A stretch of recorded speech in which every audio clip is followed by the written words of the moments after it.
Hello everyone and welcome back to the Forge Within podcast, where we have real people telling real stories about how mental health has shaped their lives, and hopefully together we can start changing the stigma around mental health. So on today's podcast we are joined by Zac Winwood. He's someone whose life is heavily shaped by music and creativity, someone that has also played a huge role in supporting his mental health. And like many people, Zac has experienced periods where things may have felt overwhelming, particularly during lockdown and during other moments of uncertainty in life. But as I know, through music and the love of sport and finding outlets that allow him to express himself, he's been able to navigate those difficult periods. So what we're going to do today, we're going to talk about the role creativity can play in mental health, how uncertainty affects us more than we often realise, and why finding something that grounds you, and we all know the importance of that, what I do, whether that's music, sport or something else, can make all the difference. So, Zac, thanks for coming on the podcast. Nate, it's my pleasure. Thanks for having me. No problem at all. I've been looking forward to this one because me and Zac both work together. We both work in Trinity Fields, and he's been following the kind of stuff I've been doing as well. And I was like, I got to get you on the podcast. So I've been looking forward to this one because we've been passing each other corners going, see you in a few weeks now. It's been a kind of on and off one for the past few weeks going, are we still sorting that? Yeah, we'll still be fine. But yeah, I'm happy to be here. I couldn't wait to get on you, to be honest. Oh, that's fabulous news, but and your story, and I know you've the elements of your story as well, and what you want to talk about as well is really important to you, and it's important to me. It's important to anyone who suffers with mental health. But what I want to do, I want to start off right at the beginning and just say, for the people who don't know who Zac Winwood is, who are you? I'm Zac Winwood. I thought you were going to say I'm Superman. I was like, No, I'm a musician from the South Wales Valleys. My main instrument being drums. I've been playing since I was 6, so that is 22 years now. It's kind of my big thing. I play other stuff. I play guitar and I can play bass guitar, and I sing. Just don't make me sing. That's the only thing. We won't be singing. You're fine. No, okay. That's okay then. But drums are my main. Drums have always been my main thing. But yeah, that's the easiest way to put it. I'm a musician, and I'm also a like you said, we work in the same school as teaching assistants. But I also outside of school, I'm a drum teacher as well.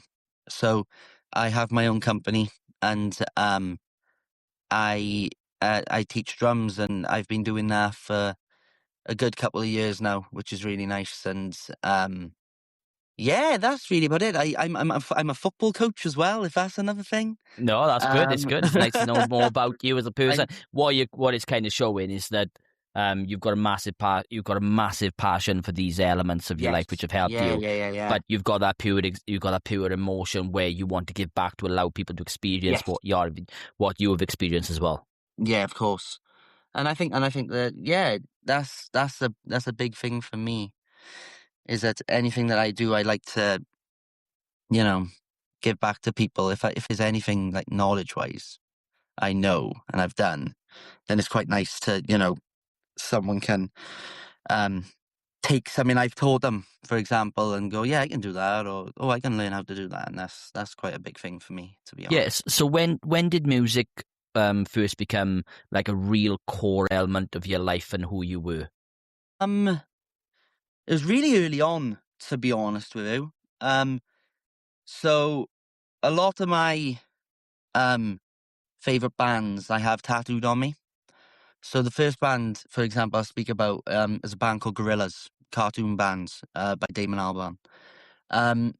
That first album came out when I was 3, and I was introduced to it by my uncle, who was also a musician. And after hearing all that, just the love of what was happening in these like songs kind of took me to a different place as a child. yeah, my first kind of musical experience where I knew I wanted to be a musician was when I first heard American Idiot by Green Day for the first time. That was the big one. Where I had the album that came out when I was 6, and there's probably people listening here going, bloody hell, he's showing that we're old now. If he was that young when that album came out. But I must be really old then, because I must be really old. It's funny enough you said that, because last night my son is part of a drama, the Memo Creative, and I know Joel yes, Collins. yeah. He's coming on in a few weeks as well. They done American Idiot last night, on Friday night in the Memo, and it was incredible. I really wanted to go and see it because, as I said, like, I got the Green Day tattoos and whatever, and there is. And he was like, "Oh, you got to come." And I was like, "Yeah, I really want to go." But last night I had a gig in London that I played. And then the Friday I was so shattered from work. I was like, I really want to go, but I can't. No, But I know the feeling. I know. spoke to him today. He was in football and he said that he smashed it. But yeah, so American Idiot was kind of my first one where I listened to the album. My mother bought it for me. And I remember being like, that's what I want to do. And her being like, what? Like, just the music? I was like, no, do that. Play drums. And Trey Cool kind of took over my life then as my favorite drummer. So yeah, that was my first kind of thing of, I want to be a drummer, I want to be a musician, was from Green Day, to be honest. Wow. What is for music as a hobby? I know that when people find that one thing that makes them tick, like for you, what does music give you that nothing else really does? That, I mean, because I'm assuming that music is your just your life, basically. Yeah, it gives me a sense of freedom, to be honest. And the music I listen to is this kind of, is the alternative or the punk rock or the hardcore or the metal or whatever, that type of stuff. So there's like a community of people that all know what you're going through, if that makes sense, and all have the same thing. So it's like with the bands I play in, that's another thing. I'm in 3 bands as well. That's another thing. So yeah, I'm all over the place. But like, for example, one of the bands I'm in, Otario, we are like a new metal emo fusion type thing. And the community we have of people there, and like a lot of like teenagers watch us and stuff, and you can tell like, oh yeah, that's what we were like, when we were younger. And so yeah, so it's all to do with like having a sense of belonging in the community, and it's quite nice, to be honest with you. Yeah, I think communities. I've spoke about this in previous podcast episodes as well. The meaning of a community is so important. It doesn't matter where you find that community, whether it's on the football pitch, whether it's in the pub, but having that sense of people that you can talk to and be part of, it doesn't leave you to being isolated. And I think a lot of mental health stuff that we get into in a bit now, they really are indicated when we isolate ourselves and we don't surround ourselves with a network. So that's incredible. 100%. And I think that leads into like the next question. So would you say that music to you is like therapy for what it would be for others? Yeah, 100%. Yeah. There's always going to be, there's always something for me for whatever mood I'm in, like album or song wise or whatever. And like, I was thinking about this the other day, and I was kind of like, I was in an overthinking mood, and like, people are like, oh, you need to listen to the calming things to kind of get you out of this. And I was listening to the first Slipknot album. You know what I mean? Like the heaviest stuff you can think of. And then there's moments where I'm like angry and this, that, and the other, and I'm listening to like the Minecraft soundtrack. It's a really weird one, to be honest.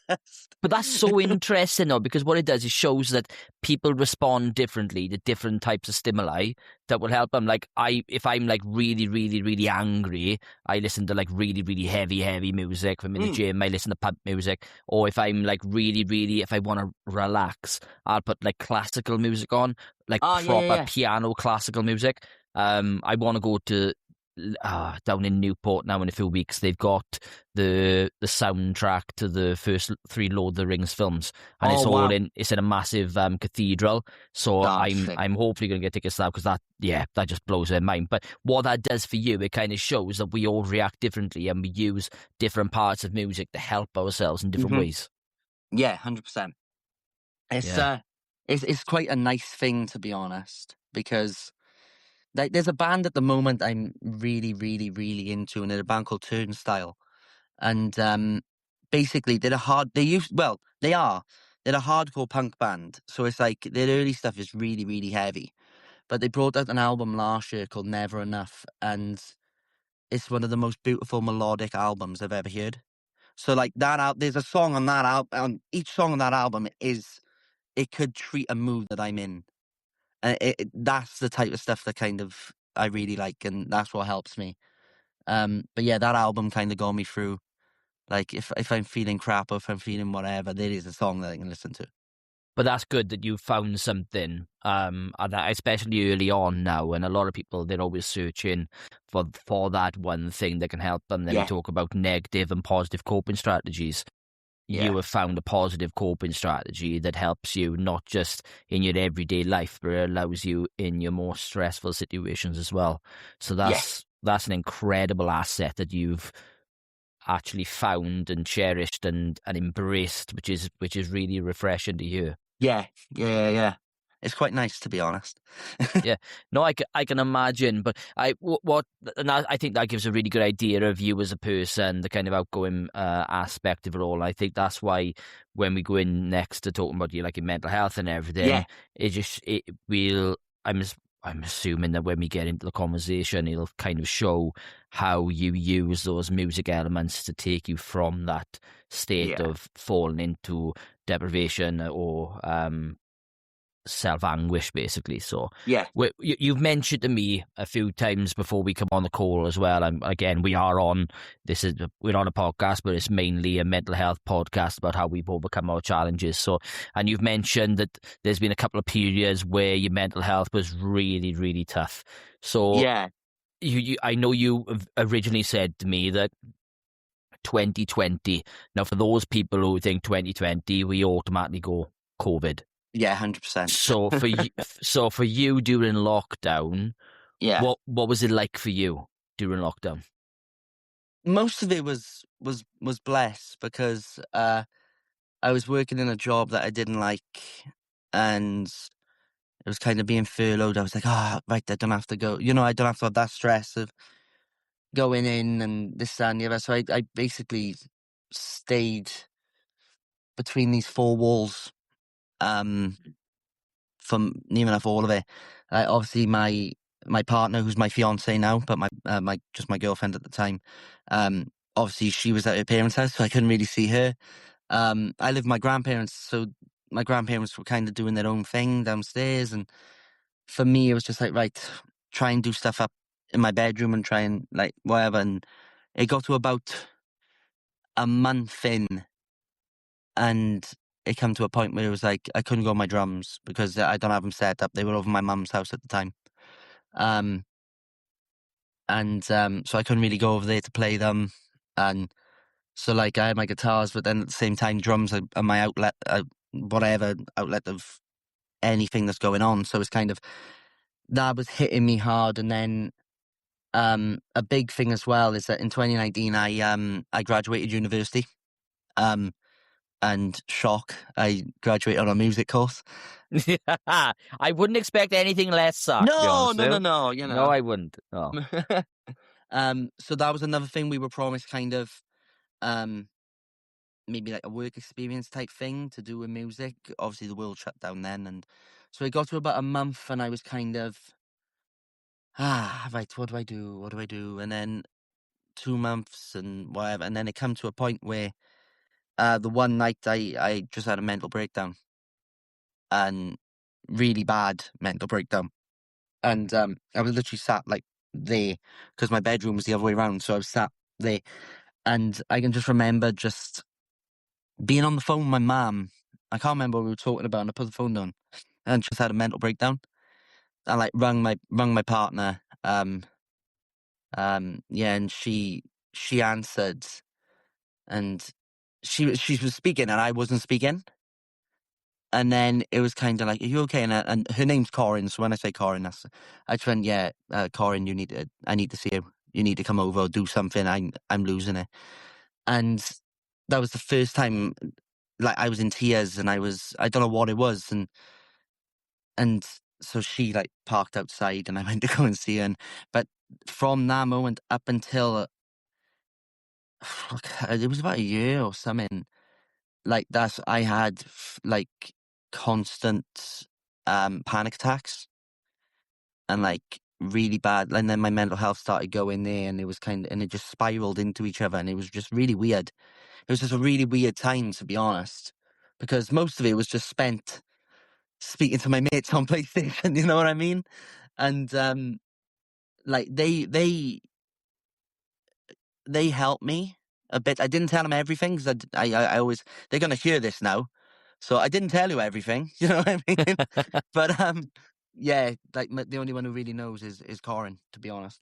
And yeah, it's really weird. It was just a really weird time, and it's hard to kind of say everything that was going on, if that makes sense. No, I totally get It's it, because the way that COVID affected people, a lot of people, some people flourished in it, where they were like, "This is Meg, I'm at home, and I can be part of a family network." But yeah, what happens with you? You've already stressed the importance of how communities and being part of that are massively important to you. So 100%. when it first happened, you're not on a job, fine, no problem at all. I kick my legs up. But then if you haven't got any outlets, so you haven't got your drums, and you haven't got any of the things that relieve those stressors, you Yeah, leave yourself in a certain state of vulnerability then, yeah, where of course, of course. things escalate as well, and then you start overthinking. But with it any, what did it actually, because you said, when you said you had a mental breakdown, was that a fact Yeah, of, you just, we call it like shutdown, where our emotions just shut down and we just can't control how we feel, so we yeah. get very upset and everything. Is that what you experienced? It felt like it. Honestly, it did feel like that. Like, looking back at it, it was just, I think, with being in this lockdown state of what's actually happening, you know what I mean? And I was just like, I was in my own little thing. I think cooped up in my bedroom wasn't the best thing to do. But yeah, I think it was just a wave of emotions hit me all at the same time. So it was just like, yeah, I'm fine today. Bang. Yeah, I'm not. You know? So it's a really weird one. It was a really weird one, because I can't kind of pinpoint where, do you know what I mean? Like, the bigger the escalate or whatever. So, but that was like the first time I was like, I had to go to the doctors and seek like someone, like, in a therapy sessions and stuff. You know what I mean? And the first therapy session wasn't the best, shall we say? No, do you want to explain? Is it? Yeah, This is where it's interesting, because yeah, when we before we go into that therapy session, I just want to say, when you obviously spoke to Corin, and I think yes. this is really important now, when we highlight the why we don't speak about things. But when you were speaking to your friends, and there's no, again, this isn't like everyone suffers with this, because they don't Mm, want to put on anyone. Mine is different to yours. But why yeah. didn't you feel that you could speak to people about it? Because it's gonna sound really weird, but that's just how my brain works. No, that's I always feel like it's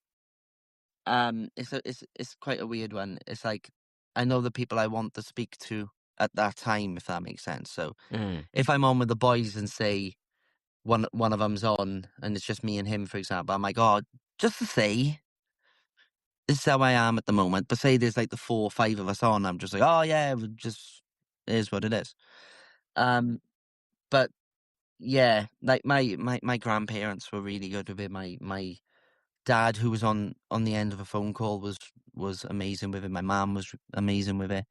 But it was just like the main person I could only speak to was Corin, if that makes sense. To be like, right, this is what's. Well, no, I think when you have that community, when you have that person, whereas I used to have a massive community of people I could speak to, or I thought I could speak to. Yeah. Now the community's really, and I've understood that now as my mental health journey has developed. I now have a certain amount of people that I can speak to. My wife is like incredible. My mother's incredible. Yeah. I got 3 or 4 friends who are there at the end of the phone call that I can speak to Yeah. them. Because again, if you, I wouldn't offload to certain people, No. because what am I do? Why am I offloading? Am I offloading to tell someone and then not receive anything back? Or do I want to tell someone so I can have some kind of reinforcement that allows me to move forward? And Yeah. Yeah. normally in those situations, the second option is what I'm seeking, because you'll have a lot of people who will go, yeah, I'm suffering with mental health and I'm suffering, they tell everyone, but when they actually want help, they don't want help. So it can come across as, say this away, it can come across sometimes as being too flambastic in how you approach and how you talk about things, unless so I think it's when we have that conversation, it's really good that you were able to speak to Corinne, and then when Yeah. you're on a Yeah. one-to-one basis, speaking with your friends as well, because not everyone feels comfortable coming on the podcast. Not everyone would do what I do in regards of like, let's go out there, let's go and tell the world and do speeches everywhere. It ain't for everyone. But as long as you're offloading in some context, then you should be fine. Yeah, 100%. I think that's what I kind of went into these like therapy sessions, for example, being like, you know, this is what's going to happen. The first, the first, the first session wasn't the best. I walked out of it 2 minutes into it because they booked it. The person that was there wasn't a mental health or therapy person. And I walked in a My Chemical Romance shirt, and they went, "Oh, that's your problem." And I just went, "Can I swear? Can I swear on you?" Oh yeah, of course Yeah. you can say whatever you want, but it makes no difference to me whatsoever. I went, "That's a fucking joke," and left. That was it. So, I was so angry at that point where I was like, "Right, I don't want another one then. If that's what they're gonna say." So as I went out to the it was in the doctor's surgery up by me. As I went out to there, the woman on reception was like, "You okay? You just went in there." I was like, "I can't do that." And I explained what happened. They were like, "Right, I'll book you in 2 days' time, and we'll get the guy that actually comes in to do it." And I was like, "Perfect." And I had that session, and it helped a lot. And that's what I was hoping for. When it was the first one, I was like, "You bastard, why are you speaking like that?" You know, Yeah, why, but you know. isn't it sad though that people will look, and if someone has issues or someone has like mental health ailments or is struggling, they look for, like, again, how can The someone easiest turn target, around? isn't it? Yeah, It's how the can they? easiest target. 100%. How can they turn around and say, "Oh, I know what, My Chemical Romance, a lot of the music is screaming and shouting, they speak about things, but that's your problem Yeah. there." And it's, yeah, but but that My Chemical Romance might be Yeah. therapy, might help you in certain situations. So 100%. so you should never really go, well, this is what, No. and it's the one thing that fries my head right with therapy and everything, is Yeah. when someone says, this is what you should do. I always say, Yeah. this is what Yeah. helped me. It may help you, and then we go from there. Yeah. But to turn around and go, well, that's your problem. Well, Yeah.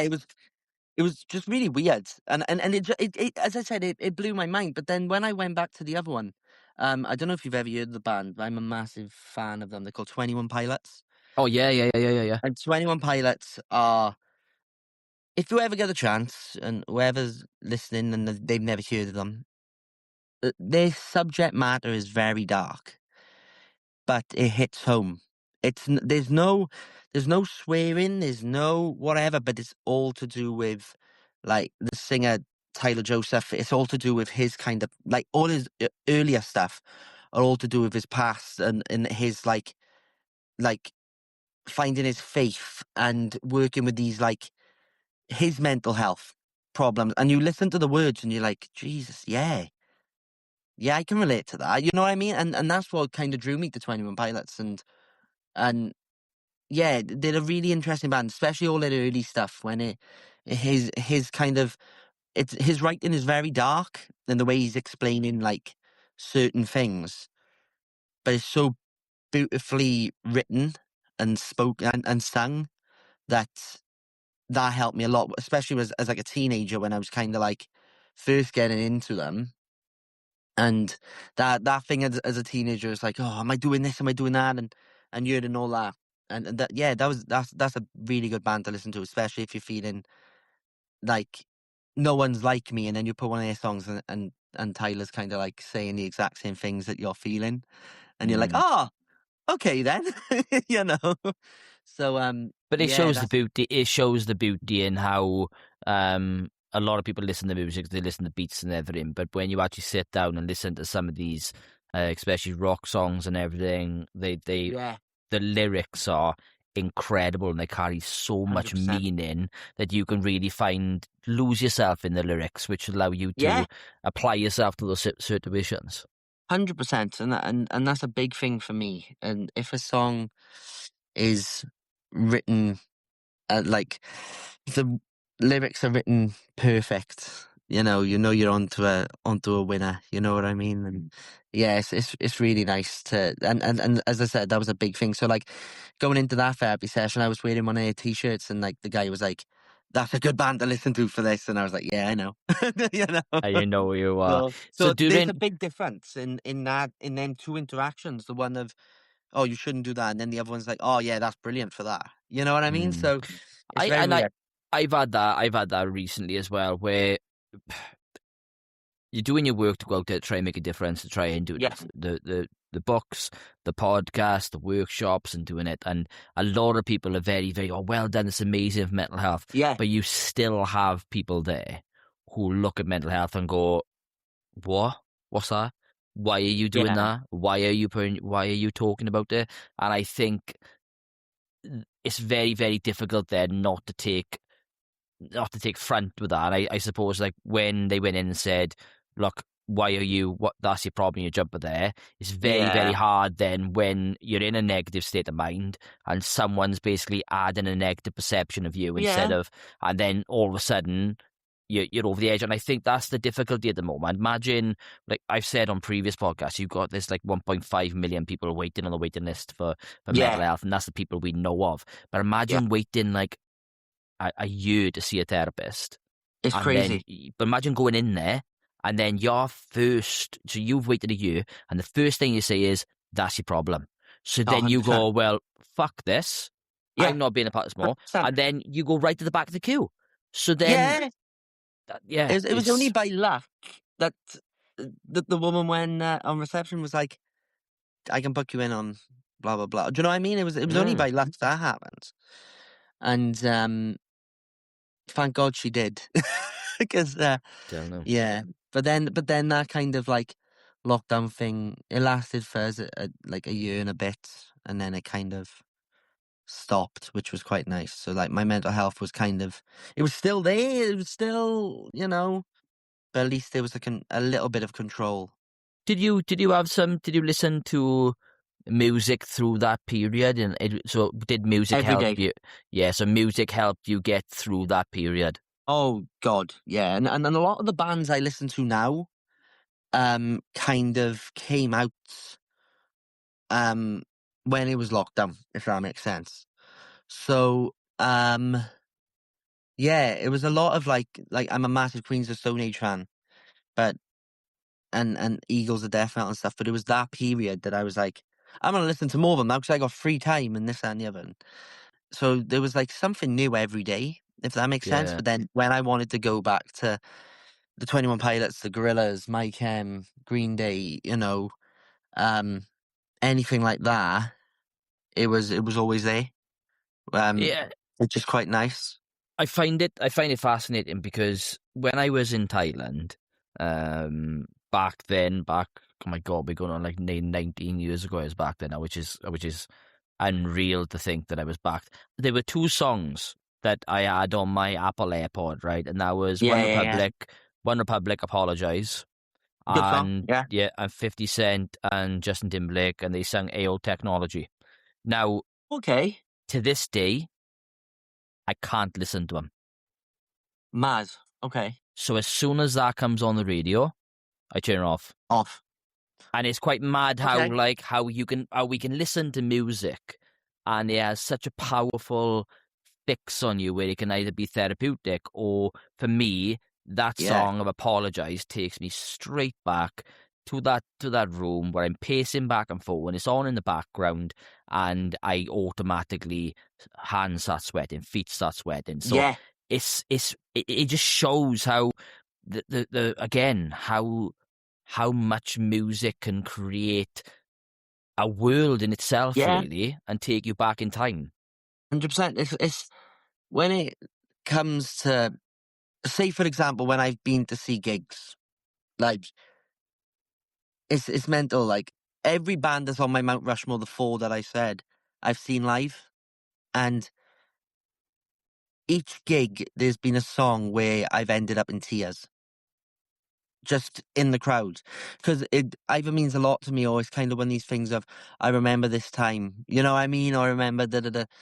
And the 4 songs that do it for me. So when I saw My Chemical Romance, but it was most of them because, you know, I saw them before they split up and it was like their reunion tour and I was like, oh my God, I get to see them again. But the one that got me on the reunion tour, they did a song called Cancer. And you can kind of guess what it's about. But the big thing about that song that hit home is my nan passed the cancer when I was like 14. And I've never kind of got over the thing of her not being here. So when it was kind of, when I was in the crowd at my chem, like the first piano chord of that, I was on the floor, sat down crying. And like people, Corin was around with me, but like there was people in, again, a community of people all kind of making sure I'm okay. And that was really nice. But that's probably one of the worst ones I've had. But like there's a 21 Pilot song called Car Radio, which is all about mental health. That kills me each time. Green Day, it was more of a thing of bloody hell, I'm seeing Green Day.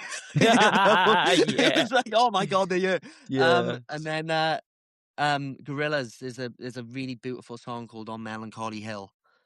And that was more of a thing of like just how beautiful it was. Which I'm going to see end of this month now. And I can't wait for that. But yeah, I'm very, when it comes to gigs or music, I'm very passionate and emotional about it. And when something does hit hard or when something is like, I love this, I will cry. You know? No, And I've just admitted it. Oh no. But you know. hey, don't worry. But I cry Bambi now, right? So I wouldn't even. I like honest, right? I sit down and watch telly with Kerry and my boy Johan, and Johan will Yeah. look at me and you go, "You crying, Dad?" I'm going, "I tell him, it's flowing. I have got no control of my emotions at all now. I'm terrible. No. I am." There's a big one for me at the moment. So I'm a big like Disney fan. Huh? Like I got a few Disney tattoos. I've got like Jack Sparrow, I got Donald Duck, but there was one tattoo I got on the back of my arm. I'll show now. You've seen it. When I was younger, I really liked Toy Story 2. I know what's And coming. I know what's coming. there's a certain character that they forget about in the story, and I love him. And then a few years ago, I watched it again, and I forgot how much I loved him. And I was watching him recording, and I was crying my eyes out. So like, I was like, how can they forget him? He's beautiful, da da da. And so I can't forget him now because I got Wheezy tattooed on my arm. So And for those people who don't know who Wheezy was a penguin who lost his squeaker in Toy yes. Story. Yes, and he would like wheeze when he couldn't even do his squeak. Honestly, it made me cry so much. And then, like at the end, he sings like Frank Sinatra. Yeah, it's wild, isn't it? I remember getting the Donald Duck, and I was like, I want to get Wheezy as well, and it just looks so good. Like, so I'm just like, yeah, love it. That's what I'm having. That's amazing. But honest, it really, really is. Do you find then once you again, what I like to do is reflect back on those periods. So do you think then did that experience change that you basically how you looked at your own mental health and how you've seen mental health experienced? Yeah, there was always a kind of like thing around me with mental health because, like, I was an emo kid, obviously. So it was like there was always that thing, like, growing up in school and kind of people saying, "Oh, you must be depressed when you cut your wrists, when you kill yourself." Da da da da da. And me going, "Ah, here we go," But then it never really hit me. But I was kind of like, "Oh." Like, I never did anything like bad in school, do you know what I mean? I never harmed myself in any way. But it was kind of one of these things of, is that how people seeing me? And then, like, feeling like, oh, okay. Because I was a football kid as well in school. So it was like a really weird mix. It was like a Welsh Troy Bolton from High School Musical. You know what I mean? It was like, How did you navigate that, though? That must have been... We talked last week as well about image, about yes. how self-image and how we perceive ourselves and what we wear. Yeah, And yeah, I'm bald, right? And yeah. as we know, and Yeah. people call me upside down head. I've got a very large cranium as well, quite a large head as well. So that's obviously a sticking out point. But for you as well, when people are saying things like they're tarring you with all the same brush, Yeah. saying, well, just because you wear different clothes or you listen to different Mhm. music, then it automatically means that you're suicidal, which 100%. is Yeah, it, which it is was it was a wild. really weird one. It was a very weird one, and it was the point where, like, I was in year 12 or year 11, and, like, year 7s were coming up to me and saying it. I was like, what? This is really weird. Yeah, for me it was a weird one because I was, like, obviously playing football every weekend, and I'd have, like, the tracksuits with football and all that. But I was obviously wore school uniform, and I come home and I was wearing My Chemical Romance and Green Day t-shirts. So it was quite a weird one, but nobody, like, I was friends with were thing with it. Um, but the only thing in school that everybody knew that I didn't like, that they would wind me up about, is that my hatred for Oasis. I'm a Blur boy, Oh, so wow. You're going to upset a few people on you, you don't like oh, it. But let's be honest, you right? When know, you start charging them kind of prices to go and watch oh, them, right, it's silly. unreal. And Stupid. everybody who works with us, I've already told them how shit they are. So, Ah!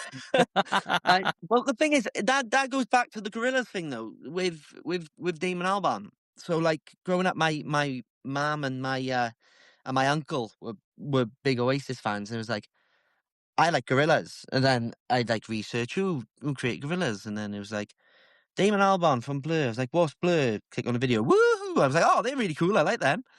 And then, like, Park Life and all that. And then I was like, I'm a Blur fan now because they had a rivalry with Oasis. And I just, and then it came to a point I was like, no, I genuinely do not like Oasis. So, um, I'm gonna admit, and people who are my friends who watch this will be like, oh, he's a liar. There's 2 songs by Oasis I like. Oof, go on. There are 2. None of them are sung by Liam. They're both by Right, Noel. go The on. first one is, there's one that's really famous, and then there's one that's kind of just on one of the albums. So Don't Look Back in Anger, I think, is a good song. Yeah, that's good. I don't. Very good song. It's not a thing where I put it on and listen to it. If it's like, for example, someone listens to it, about, oh yeah, fair enough, you can keep this one on. But they got a song called "The Importance of Being Idle," and I was like, yeah, that's quite a good one. But, like, yeah, I think there's I used to say that Blur could write Definitely Maybe, but Oasis could never write Park Life. You know what I mean? So it's like, it's one of them things. So I hope I've really angered some people by saying that. I think I remember when there was this things with the terrorism attacks in the Manchester arena, Oh. and I think it was Ariana Grande when they had that as well. Yes. And Yeah. they sang Live Was it Live Forever. Forever? Yeah. Yeah, That and was, I remember watching that and I was bawling because, yeah, that's, again, it just shows though the kind of power those lyrics have. You listening to it, knowing that all them people died, they were never going to go back home, and then the yeah, power of that course. had of going, you're going to live forever, and it's just like, wow. Do you know what I mean? Yeah. So again, it shows when emotions are there and you're in that element, how Of they can course. stick with you as well, isn't it? There was that concert. So one of the artists that played at that concert, they only did one song. But if you probably don't know about this about me, is that for as much as I love my rock music and everything, I fucking love Robbie Williams. Oh, now you're Right? going to upset. Now you're going to upset all the Take That fans. Now, so you're doing really Yeah. well so far. Gary Barlow is shit. Robbie was best, right? So, yeah, I'm a big Robbie Williams fan. So when he came out and did Angels at that show, that killed me. That was because it's such a brilliant song anyway. But like, no, again, it's like that Oasis thing or Gallagher, whichever one did it, and like knowing the kind of what's happened and him singing that, it was just beautiful. You know what I mean? But yeah. So that's something you've learned about me today, is that I'm a big Robbie Definitely. Williams fan. Happy days. That's incredible. I think that's really good because it gives an insight then about how music plays a vital role and how Yeah, again, and I think that's come across amazing in this in so far in this episode, that it yeah, shows how passionate you are about music, and there'll yeah, be people listening to this now and they'll be going, oh yeah, that I know that. What songs make me feel happy and what songs make feel yeah. bad? And if you're in a situation where you think, oh, I don't like therapy, I don't want to go to these therapy sessions, listening to music is a sort of therapy as well. You can God, also yeah, use it in grounding. We talk about how when you listen to music, it puts you in this present moment where you're only focusing on the music. So it's not excellent, it's an incredible tool that we can use in order to oh, yeah. really bring us back to this moment right now, isn't it? 100%, 100%. Mm. Yeah, Definitely. I know that, and I think that was the first scenario that you said that you struggled yeah, with your mental health. And I know there was another, and I think it's like we kind of call it was like the unknown scenario or the loss of control. And yeah, this is the second period you mentioned. So that yeah. So that that that was this is America, probably was the that right? worst one. Yes, Yeah. this is probably the worst one for me, to be honest. Mm. So a couple of years ago, I went to visit Corin's family who live out in America, and they live in Mississippi, and it's on that coast where the hurricane hit. Right. Okay. So one of the nights we had a really bad thunderstorm and stuff, and I was like, in back of my mind, I was like, oh no, you know, I'm not one of these people for that type of thing. And then we had like a phone call that like there was tornadoes on the beach and in the water. And I was like, shit, this is not my thing. And I had a panic attack that night. And then it was all fine and well, and we got home, and I remember about 3 or 4 days after, I was sat in the other room, where my PlayStation at the time was set up. Nobody was in the house. And out of nowhere, I ran downstairs in tears, saying I don't want to die. And it was really weird. And I was like, okay. I come back upstairs. I was there for about 5 minutes, kind of like being frantic and everything. And I come back upstairs. Like, why did I do that? And then the next night, it kept going. And I was waking up at like 2 o'clock in the morning, just like pacing back and forth, like panicking and nearly crying about like dying and stuff. Fair play to Corin. She was unbelievable with helping me, which is really nice. But this happened it was a good month and a half, constant every night. And that's when my mental health kicked back in then. And that's when it all kind of when really weird. So like, I don't know, it was this thing. So like, I was back medication, I was back therapy sessions, but none of us could get to the bottom of why this is happening. And it's really weird. And then just this sense of like, what's going to happen when I'm whatever or this and what, and it just, I don't know what it was, but that's like the worst I've ever been. Was a couple of years ago, and Yeah. I haven't It's really told many people this, so this is a first. Corin knows, but Yeah, no, yeah, I think it's really interesting. Like the first things yeah, are kind of raised to me, and again, I'm not a doctor no, or a no, no, counsellor. I would never yeah, give people a diagnosis and everything. But what it sounds as if is that again, we talk about community and we talk about taking yourself out of your comfort zone with your mm, music and everything. I think when you go abroad, in a totally different world, you know that there was hurricanes, you know that there were yeah. things, and again, when do we in the UK ever have bloody Oh Christ, hurricanes and tornadoes? So I think when you're not in control, and I suppose if there's anyone in America listening to this and you were surrounded by yeah, tornadoes and everything, I think it would have I'm not saying you become immune to it, but you've got to become a bit more tougher skinned to the fact that you're living in a state where there's tornadoes than living in the Yeah, valleys where all you get is constant rain. yeah. So maybe it was a fact of you, because you felt threatened, and maybe for the first time you Yeah. felt a sense of vulnerability.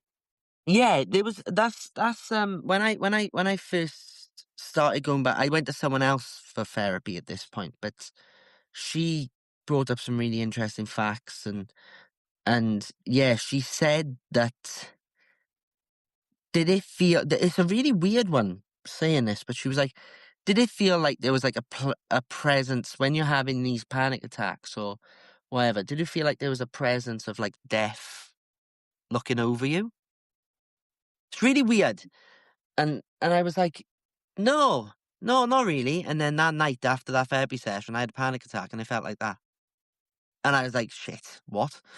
you know? Um, yeah, it was a really weird one. And as I said, like Corin's family that are out there, they're immune to it. Her one auntie, she's American. You know what I mean? So it's like she knows all the protocols and stuff. But yeah, I think a big trigger of it, we were so they live in like a gated community. So it was like the houses around, and then there was a really, really, really nice swimming pool. I really missed that swimming pool. But they had a swimming pool there. And I remember I just done the best Jeff Hardy swanton bomb into the pool. Like, you know what I mean? I did the forward flip into it. And, and I was just about to get out, and I heard this air raid siren. But I was like, oh, is this actually like, they were like, no, it was on the radio. And like this AI voice saying, get inside, there's tornadoes, get inside, da da da da da. I was like, what the fuck? What's this? You know, and they were like, yeah, we got to go inside.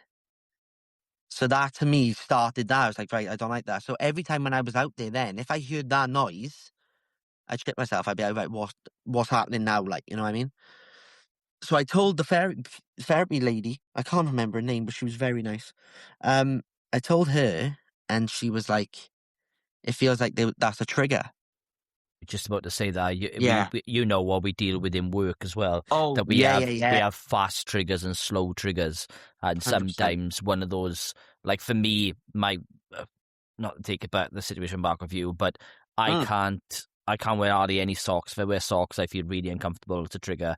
If I put Oh, well, cream okay. if I put cream on my hands, I Yeah. have a panic attack because Mad. it replicates my hands sweating, and then I get really anxious, and it leads to a Of panic attack. course. So, Of course. but again, it's mad how like little triggers, Mm-hmm.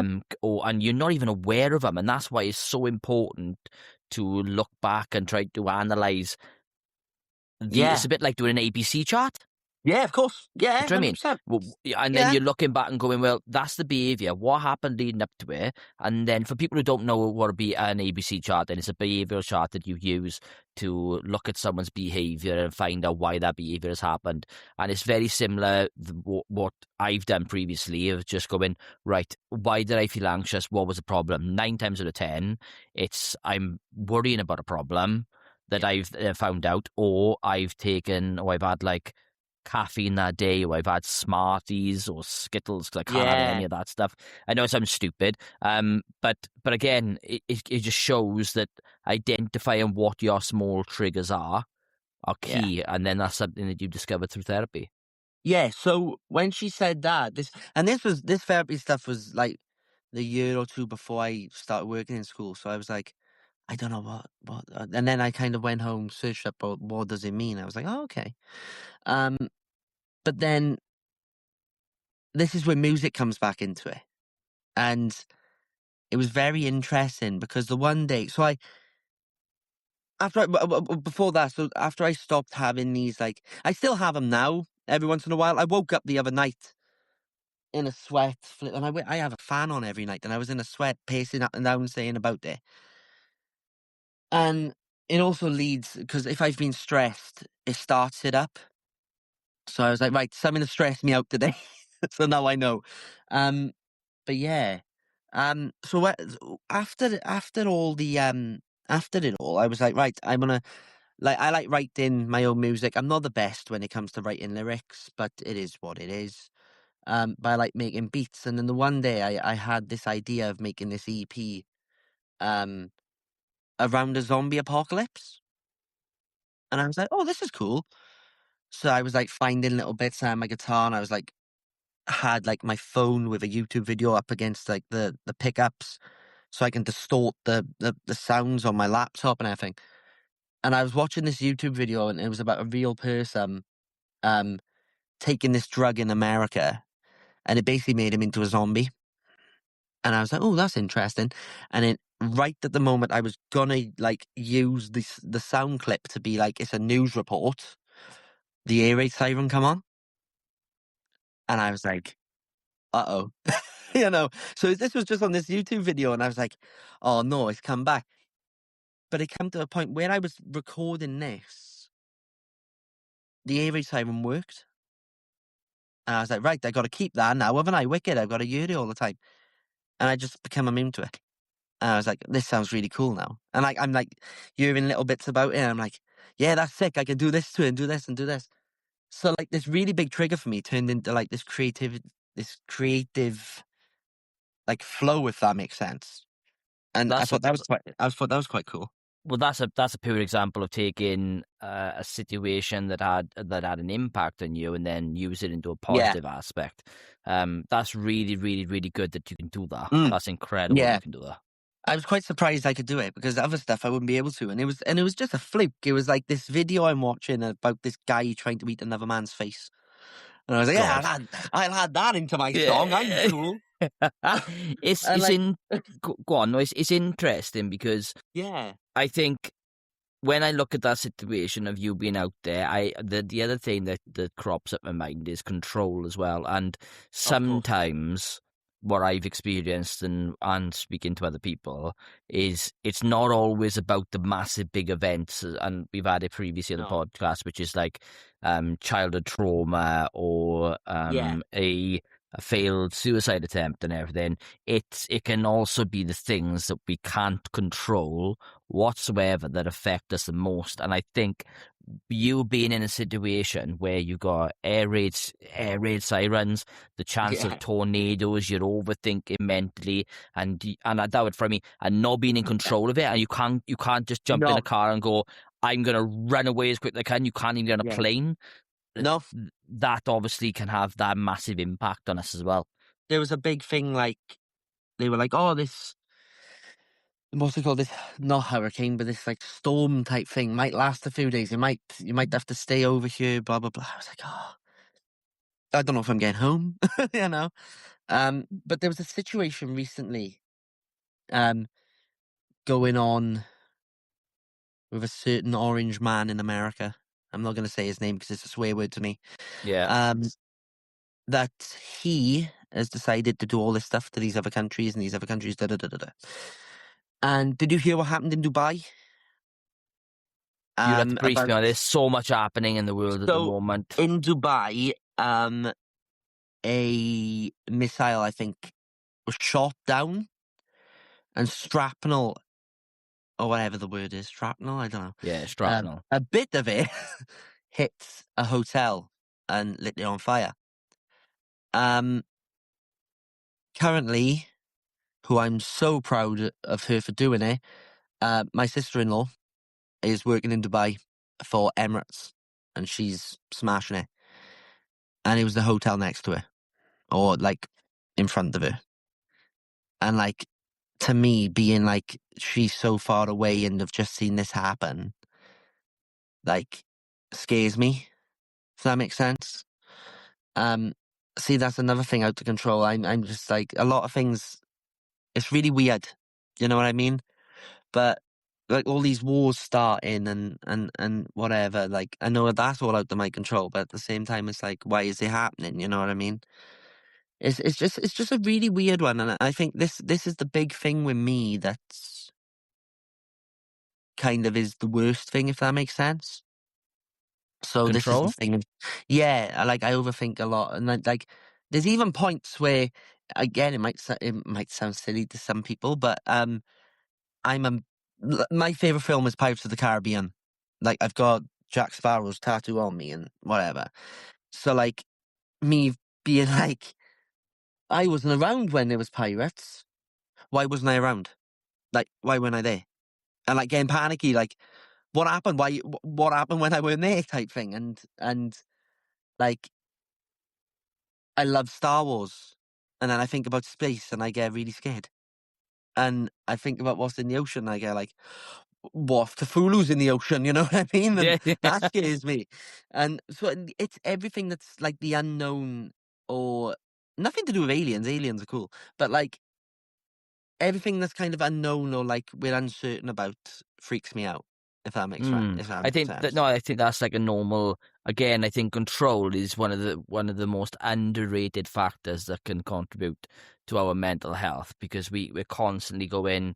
Like I need to be. I don't drink, so No, I when don't we really. To be honest, I don't. yeah, I don't really drink. so when we go somewhere, I've got to drive. Okay, When I okay. so then I'm like, right, okay, I know that I can leave there if I wanted to. Going abroad is very hard for me now. So when I go abroad, I That's know fair. that I can't just jump on a plane to come back home. So I've got to put No, a massive amount of like. There's a lot of build up to. There's a lot of meditating. There's a lot of me making sure I got my medication. What am I doing on the days? Because it's just one of those things that creates anxiety within me because of what happened when I went abroad last time, and I couldn't just come home when I was in Thailand. So no, yeah, it's a yeah. But I think control, and that just shows then, like, even unrealistic things of going, I wonder what space is like. Oh my God, space. If I went in space, and the chances of us going into space, we are a yeah, massive rock hurtling through space at yeah. an amazing, but we can't even think of that because it gives us fear. So I It's think, mental. yeah, the unknown and what's to come, I think that can Yes, be very, very daunting. But I think that's why when we bring it back then, the grounding of yeah, using music, of using walking, using swimming, sport, it naturally grounds you in 100%. what is happening there and then you don't overthink. But overthinking is a Oh yeah, massive one. a Huge. big thing for like to get me out of like music is a big thing, and sport. You can probably like the shirt I'm wearing is an Arsenal shirt. You know, someone has to be an Arsenal fan, and it's ended up being me. You know what I mean? So, um, but like another big thing to help me cope, and it's like I fucking love professional wrestling, you know. So I'm a big wrestling fan. So, like, if I'm feeling crap, it's like right, I'm gonna watch like Jeff Hardy versus Umaga, 2008 type thing, or like I'm gonna watch John Cena, whatever, and CM Punk, Money in the Bank. Like, there's matches for me. I'm like, if I'm feeling rubbish, I'll watch a wrestling match, and that's another big thing. So that's kind of like, say, for example, there's a day when music isn't doing it for me, which is very rare.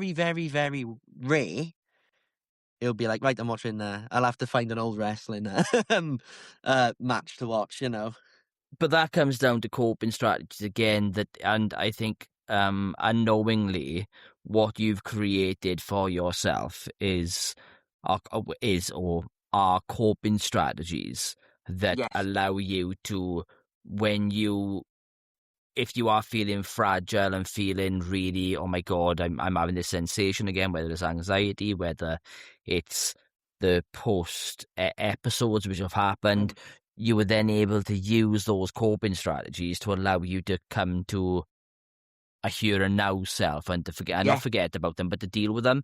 But Yeah, of course. what I want to stress is that is such an important quality that you've developed, because there are people out there now who have been around for way longer than what we've been around in the Yeah. 60s and 70s, and they've never even obtained that. So No. I think it's a real asset that you've been able to, whether you were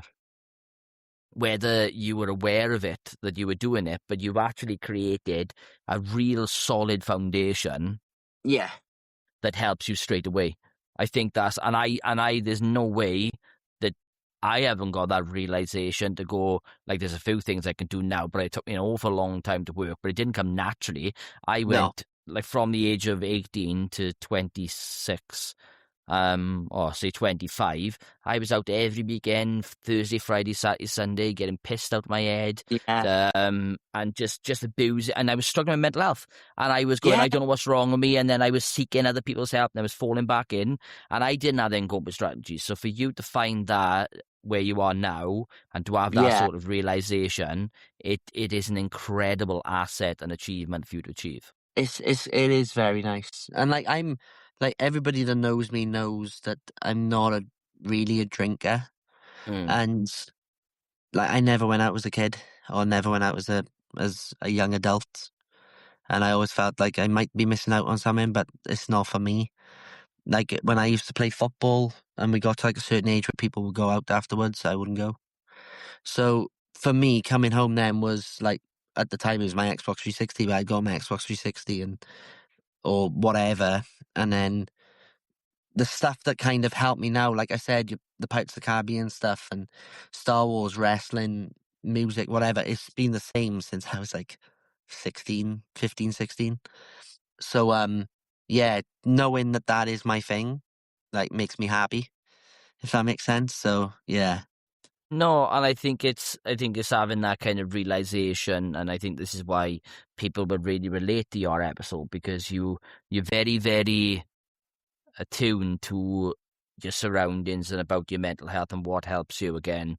But Yeah. and one thing I'm really curious of, what I'm thinking now is, when you're writing or playing music, Yeah. um, does that allow you to process the emotions that you're feeling? You change into a different person when I play drums. And Interesting. Can you explain that? yeah, of course. So there's people in work who's come to see me with Otario, and they'll be I'll be like this up until about 20 minutes before the gig, and then nobody will see me for like 15. Like I'll be there for like in and out for like 5 minutes, and then for 15 minutes you probably won't see me, as I'll be like in my own little thing of like I can't do this, or like what if I do this? What if I do this? What if I do this? And then I go up on stage and before I joined Otario, I was in another band called Lead Coloured River, and it was an indie band, and I missed that band so much. All the boys in there were amazing, and like like one of the singer in that band is going to be a father soon, and I'm so happy for him. Like he's one of my best mates, Lewis. He's like I'm so happy for him. And Otario took us on tour, like a local tour type thing, when I was in that band. So that's how I met everyone. And they used to do a podcast, and they were describing the bands that they played with, and they brought up us, and our lead singer, Chippy, was like, yeah, he's the fucking demon. He's like the devil. He's like, he just changes. And like, and I'll be the most kind of quiet, nice, nerdy kid. Even though I'm 28, I shouldn't be calling myself a kid. Not so young adult. Um, and, Zach, for the yeah, information, how old are you, Zach? I'm 28. 28. Nothing wrong with that. Well, I watch anime now and I'm 36, so it doesn't matter. So it was like, for me, was when getting all these names and stuff, I was like, okay, cool. And then I watch videos back of myself, and I'm like, there's faces I'm pulling. I'm like, I'm being possessed. No, I don't know what's happening. I'm like, what? Like, I think one of the guys in work took a video and sent it to me, and my eyes were like really like bulged out wide, and like it was really weird. And I was like, Yeah. what's happening to me? And but nothing was, and it was like this character, if that makes sense, that comes out when I play drums that feels like he's free, if that makes sense. So it's like I don't like to um blow my own horn. Like if I go, oh, I'm shit at drums, I'm shit at drums. But I need to like tone it down because I'm fucking really good at drums. And I hate saying it about myself. Like there's one of the bands I'm in is on like BBC Horizons with Foxglove, and she's outstanding. Fion's outstanding. But like I gotta like sometimes go, I'm in a group that's on like for like BBC. You know what I mean? I'm like, I've played Yeah. festivals. I've like played the In It Together festival with her, and like I've done a lot. And every gig, there's always someone to come up to me and go, fuck, you're amazing. You know what I mean? And like, I look, but I'm more of a person to be like, ah, thanks. You know, and that's it. There's no thing in my mind where I'm like, oh, like, there's always something to criticize myself. But Mm. like, you watch videos or like listen, and I feel thing now saying it because I don't like saying it about myself. I don't like sounding big headed. I think that's what it is. But is it the But I fact am that good. is it the fact that, and I have this as well, that like when I do these podcasts and I do the talks and everything, people are going, like even with the book, they're going, this Yeah, book now is like incredible, it's helping so many people. The podcast, we love the podcast, having them stories and then your story, when I do the live talks, it's like it's yeah, really, really good. But then for me, I'm like, I don't get it. And yes, I hate, and I genuinely, if there was 100 people in the room and one person was, I don't like her, but the 99 other people were praising me and think it was amazing, that one person, I would be so fixated on that one person because I'm my own worst problem. I am my yeah. own worst Same here. problem. That's the Yeah. same as me. Spot on. I remember once when I was in Lead Coloured River, we played a gig in a place called Fuel in Cardiff. This metal bar. At the time, we weren't a metal band. We were an indie band. They were in uni, and you know, like they liked Arctic Monkeys with a drummer who loved Green Day and stuff. And we had quite a unique sound, which was quite nice. Where it was this melodic indie with like really fast drums, and it is really cool. And I remember this. We played Fuel. I think it was with Otario, and setting down all our stuff. And this guy, like, I'm 5'8", I think, or 5'9", I'm not sure. But this guy must have been about 6'8", like, he was there. You know what I mean? And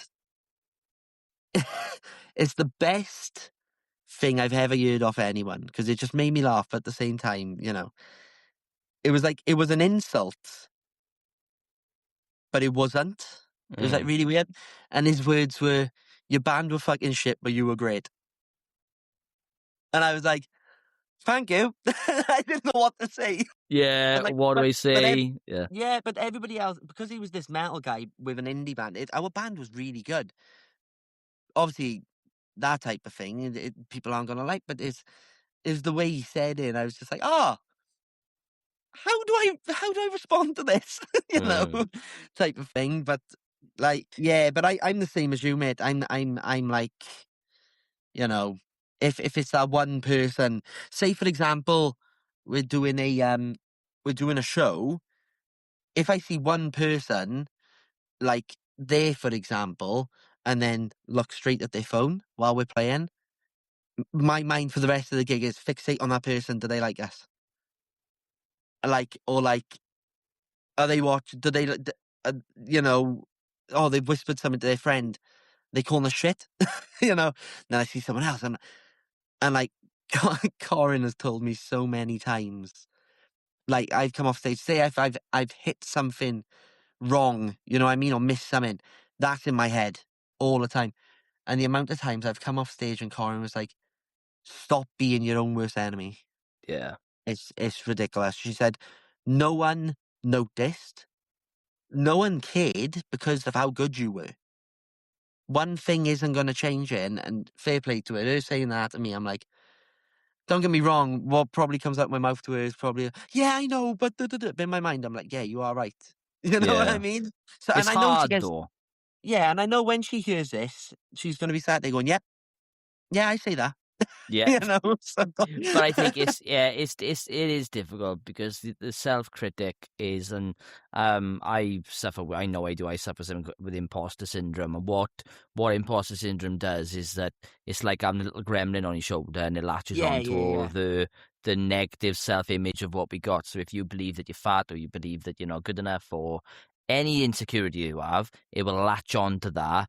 But oh what it yeah, normally means, and this is the fascinating thing, I had a chat with a gentleman last week or the week before, and he said that when we're being really successful, mm, imposter syndrome normally manifests as most.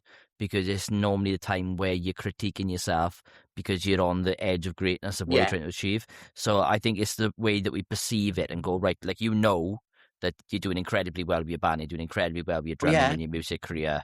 But I think it's very, I think it keeps you on your toes as well, because it makes Yeah. you really think about, oh, actually, I could be doing better there. So if I do a workshop now, I'll get like assessments from everyone else. They'll come back to me with data and go, oh, what do they think of the workshop? But what I do then is I look at the data and I will improve the workshop from the last time I done it.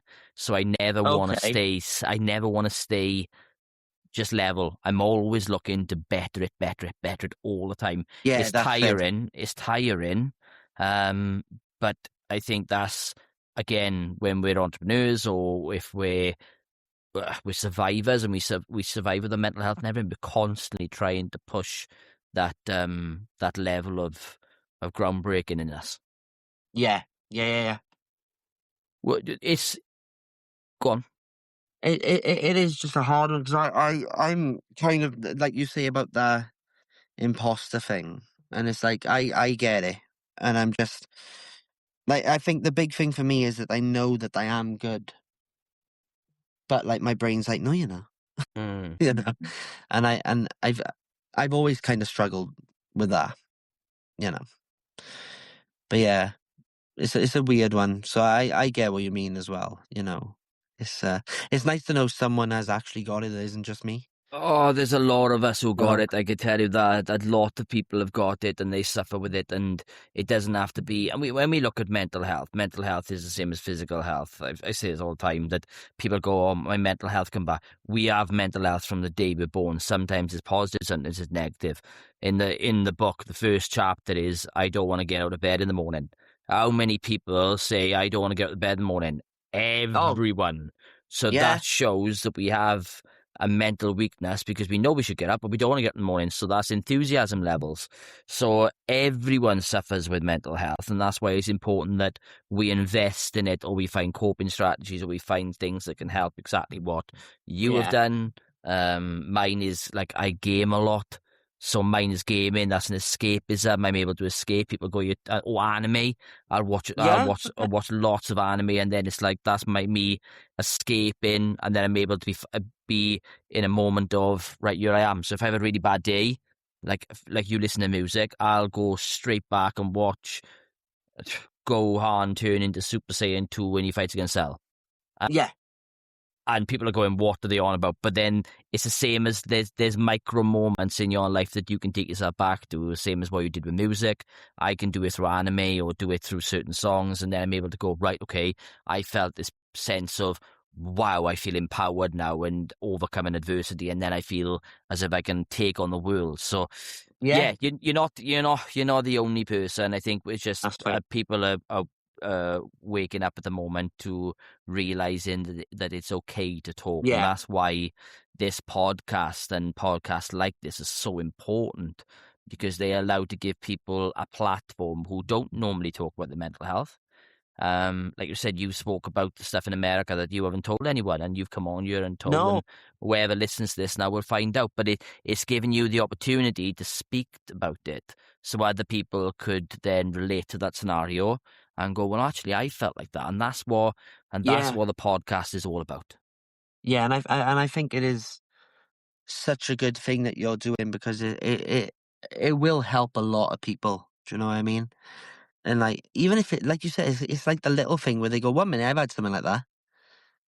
Even when, if they were like, you know, if it was like, I don't know, 15 years ago or something, that little thing can bring up, oh yeah, okay, how did they cope with it? And no, but I think I said this to you in school. I was like, what you're doing, I think it's great. I honestly think it's amazing. And I think you've Uh, done really well with it as well, mate. And, you know, for as long as I've known you, it's probably about a year. I'm quite proud of you. So, you Thank know, you, but that means the world to me, and I think now today now listening more about you and your life, it's really opened my eyes to what you have achieved and overcome, and it's been really interesting. And what I want to do now is, because we're coming towards like the back end then of yeah, your story and the podcast about through music as well. I always try to end the podcast on asking the guests some certain questions. So a bit like a reflection period. So they Yeah. reflect back on the scenarios, and the person who's listening then it's a bit like a summary of the things that what advice you would give and everything. So but before we do that, I just want to finish on you being part of Trinity Fields FC, the boys, Yes. Yeah. which Yeah. is that's for people who don't know, there's a football team that's been created for the staff of Trinity Fields, and it's when they done their first game, it Yeah. was for mental health charity. Yes. Yeah. Yeah. Yeah. Which back it wasn't the first game. There's been games before that, but in regards of when they become Trinity Fields FC and everything, it's All Star Trinity Fields All Star. Sorry, it Yeah. really was powerful for me because it was a bunch of boys who loved football, but it was again coming back to that community basis, which I thought is, and I still believe is an incredible thing. So yeah, I just want you to, before we go into those reflection questions, just talking a bit about what that amazing what that's done for you. Yeah. I was kind of I don't want to say one of the founders, but I was one of the first members there. There was like 6 of us, and yeah, we had like so the game that you were at and played in, that was our first 11-a-side game. So we had like it was like a friendly against another school. It was like a 7-a-side type thing, and we won that. But I used to play football, like I said earlier, when I was a kid. And when I used to play, I was a striker, and I was like scoring goals all the time. And it got to a point where I was kind of realized, like, I got in my own head a little bit, and I wasn't shit, but I thought I was. So when this, I didn't play for years, and when the guys made this team, I was like, I want to be a part of that, and see how it goes. And we, um, yeah, we've played quite a few games now, and it does revolve around some players have never played before, and it's to have a time with the guys, and it helps their mental health. It does help mine. The game that you played in, we were unlucky in that game, but like for me, as I said, I always thought I got to a point I was like, oh, I'm crap, and this, da. And I scored twice, and I was like, oh, I've still kind of got it. For me, like I've got a blessing and a curse when it comes to football. I'm rapid. I am so fast. But within 10 steps of that, my asthma kicks in and I can't run anymore. So, Yeah. and Matt, who runs the team, he's like, done like get knackered after one run. And I'm like, yeah, I want. And in my head, I'm like, I can't help it. I'm like, but he's done so much for this team, him and his partner Hannah, of getting this team together, and it's brilliant. And we've had a few games, as I've said, since. I've scored a few more goals, which is good. We had a game earlier, but we lost, and I hurt my knee quite badly. So if I'm limping tomorrow, I might not be limping tomorrow in work, but if I am, you know why. But yeah, I feel like we have, again, bringing this community aspect to it, and if the guys listen to it, I feel like they're all part of my extended family. I've got the time in the world for everyone. We all have, like I say, a bicker on the football field or in training, but like I know for a fact if something happens, they've got my back, I've got theirs, and it's a team of brothers, really. And like, as I said, if the guys listen to it, I genuinely do mean it, and they do mean a lot, and it has helped me over the past. How long we've been doing it? About 7 months. So yeah, I do. It's been outstanding. Oh, and I think that just shows the importance again of you've got the community with the music and everything, but it kind Yeah. of shows the importance again through sport as well. So if you are someone who's listening to this and you are struggling on your own, there are groups out there. There are opportunities out there that you can where you can come together and you can naturally just be part of a community, just make sure that the community is working in your best interest, where you're accepted and valued as an individual.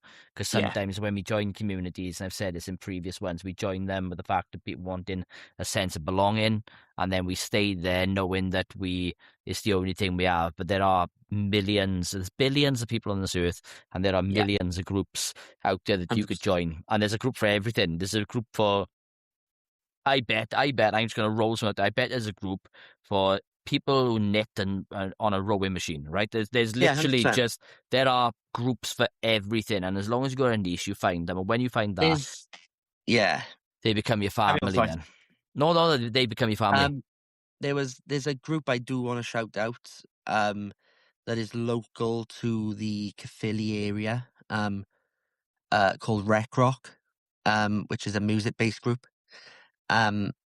For years, I was with them, and I like the guy that runs it, Dan.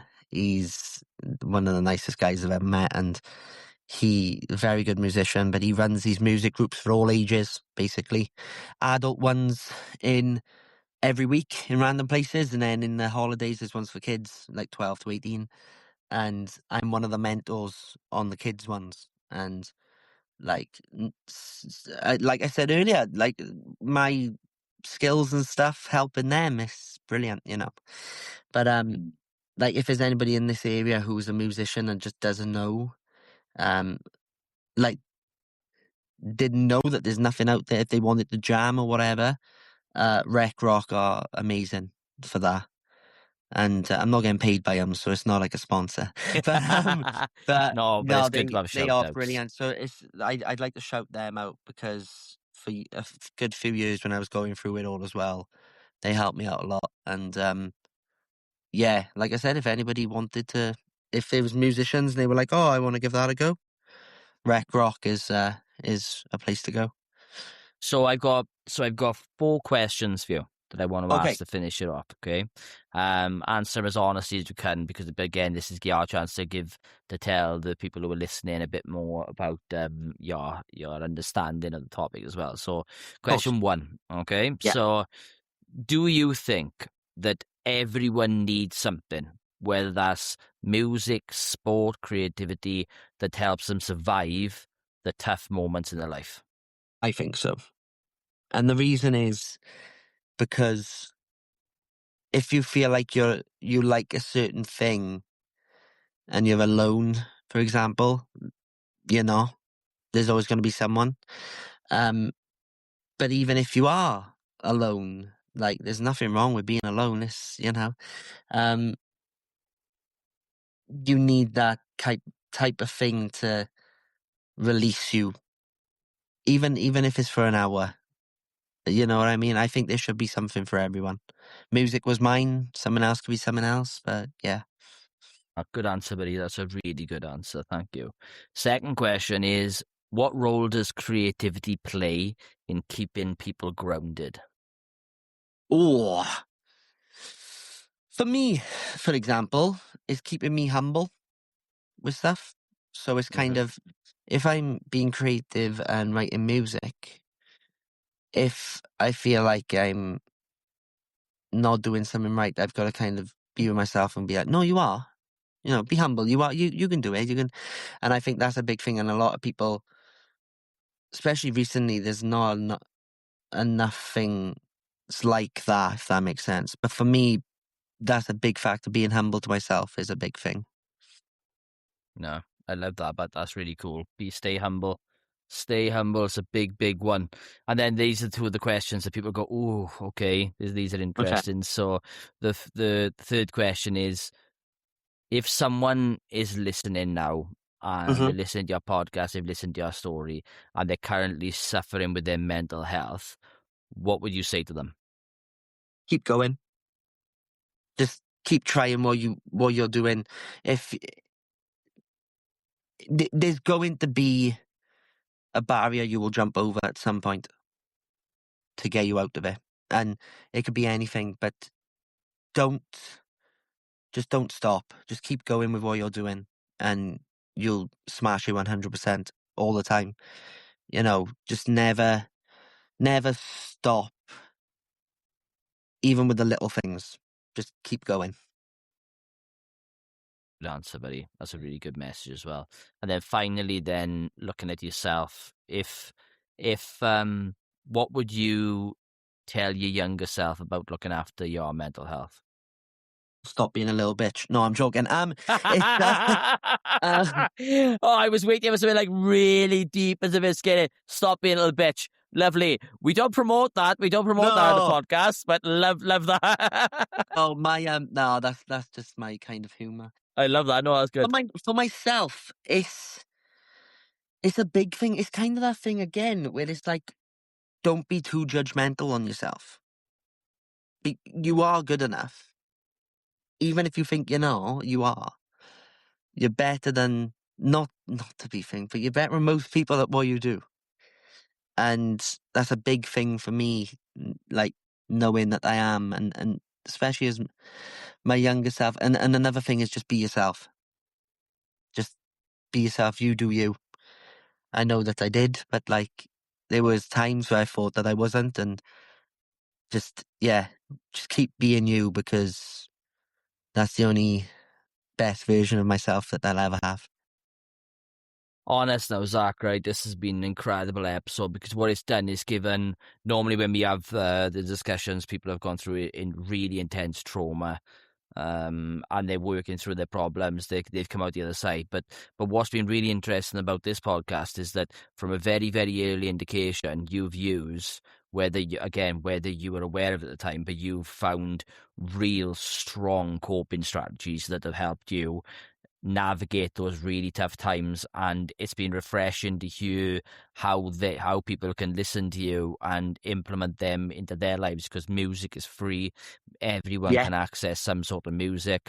And I just think that it's been a very insightful way to look at mental health and how we can use music. And I need to use music more when I look at how well you've guided the topic to understand mental health. I'll see you in work and everything, but I hold you in massive high regards. To come on a podcast and talk about mental health, I always say, is very, very difficult. It leaves yourself vulnerable and bare, but you've carried yourself incredibly well, and I really do appreciate you just taking your Sunday to come on, speak about it, and do your part to help people with their mental health. So, thanks for having me. As I said, I've been waiting to do it. And it's really nice, and like I said, you're fucking smashing it, man. You're just fucking brilliant. But no, as I said, I'm proud of all the work you've done, and it's wicked to see where this going, and it's only going to go bigger and bigger and bigger. So thank you, buddy. And I think for me to kind of close it out is that, look, conversations like this remind us that mental health doesn't always come down to one big moment or one big reason. Sometimes it's navigating uncertainty, finding outlets to cope, and discovering what helps us keep us grounded as well. And for Zac, that's music. For someone else, it might be sport, creativity, connection, or something completely different. But the important thing of understanding this episode is finding what helps you keep moving forward. And Zac, you have done that in an incredible manner, so thank you so much for coming on. No, as I said, thanks for having me, man. It's been great, and it's been an hour and a half, and it's flown by, which is mad. It does, but everyone says they come on and they're like, oh, this time has flown by. But look, this has been the Forge Within podcast, where we have normal people, just everyday people, come on, talk about their experiences with mental health, and together we are changing the stigma around mental health. I will see you all next time, and thank you so much for the continued support, and keep going forward. So, okay, thank you everyone. Thank you. Bye now. Bye.